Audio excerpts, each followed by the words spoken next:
Acho que a gente pode dividir em duas etapas.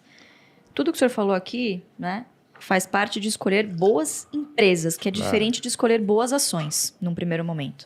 Então, nas boas empresas, você foca primeiro em desbravar as qualidades, né, as variáveis qualitativas. Então, quem são os gestores, como funciona o projeto, para quem ela vende, né? Então, um teste para você saber se você está a par do que você tem na sua carteira é: escreva em um parágrafo o que as empresas da sua carteira vendem. Você sabe explicar como funciona uma operação, para quem, quais são os insumos, né? Quais são os serviços, enfim. Se você não souber, pode ser que você tenha começado aí com o pé, né? com o pé errado. Pé esquerdo. Exatamente. Então, escolher primeiro uma boa empresa. E é aqui que está a boa parte do trabalho, que é o que as pessoas geralmente não fazem.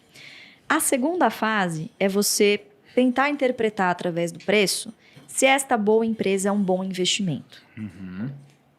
De novo, como eu disse, depende do preço. De nada adianta você ter uma boa empresa na sua carteira se você pagou caro por ela. E é aqui que vem, acho que um dos grandes problemas dos investidores, que são investidores de longo prazo, não por convicção, mas por acaso.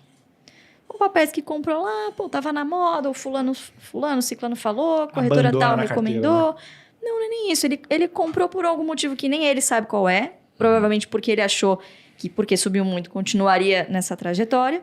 E aí, quando o papel acaba realizando, ele não continua esse projeto. Por quê? Porque ele não tem convicção, ele não sabe por que ele comprou. Então, o preço, ele importa em muito, e muitas vezes o longo prazo, sozinho, não corrige isso. Então, preço importa, né? E aí, como que a gente vai atrás de descobrir o preço dessas boas empresas? A gente foca em fluxo de caixa. Pagar dividendo no final do dia é a empresa ter a capacidade de tirar lá no final do trimestre o que ela vai investir, usar ali de CAPEX ou para adquirir outras empresas para a parte do seu crescimento, certo? E a outra parte, ela remunera o capital do acionista, que está ali correndo risco, né? E vai estar lá de prontidão, provavelmente, se essa empresa precisar se capitalizar em algum momento. Então, investir em dividendos não exclui você investir em empresas que vão crescer. Tanto que o nosso filtro é de mínimo 6% apenas em dividendo. Você está fazendo apenas uma margem de segurança. O que vier de valorização é um bônus, é uma consequência de você ter colocado para dentro bons ativos a bons preços. Legal. E aí sim, que paguem bons dividendos, e aí a lição de casa, a disciplina e paciência de reinvestir esses dividendos. Tem uma frase do Howard Marks que diz que tentar comprar um ativo por preços abaixo do valor intrínseco não é infalível, mas é a melhor chance que pode se ter. Né? E eu lembro que quando a gente gravou um podcast, quando você veio lá no nosso escritório, você falou sobre uma inversão de uma lógica muito comum que as pessoas falam hoje. Que elas falam do PL. Preço sobre lucro. Né? Quanto menor, melhor. Aí você falou, não, mas e se a gente inverter e fizer o LP? Né? E aí você tem uma regra de bolso para você encontrar um preço máximo que você pode pagar para ter um dividendo mínimo que você busca. Né? Exato. Como que funciona essa lógica? A gente não está preocupado em pegar o menor preço possível, porque é impossível de você fazer isso com consistência. A gente está preocupado em não pagar caro. O que é pagar caro? Pagar por empresas que não geram fluxo de caixa suficiente para nos remunerar pelo menos X% ao ano. Né?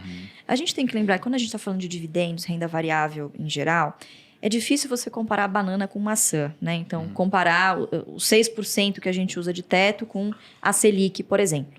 Então, lá atrás, quando ele começou esse projeto, ele estabeleceu esses 6%, sabendo, claro, que a taxa de juros oscilaria para cima ou para baixo, muito provavelmente para cima, mas para estabelecer um parâmetro de comparação.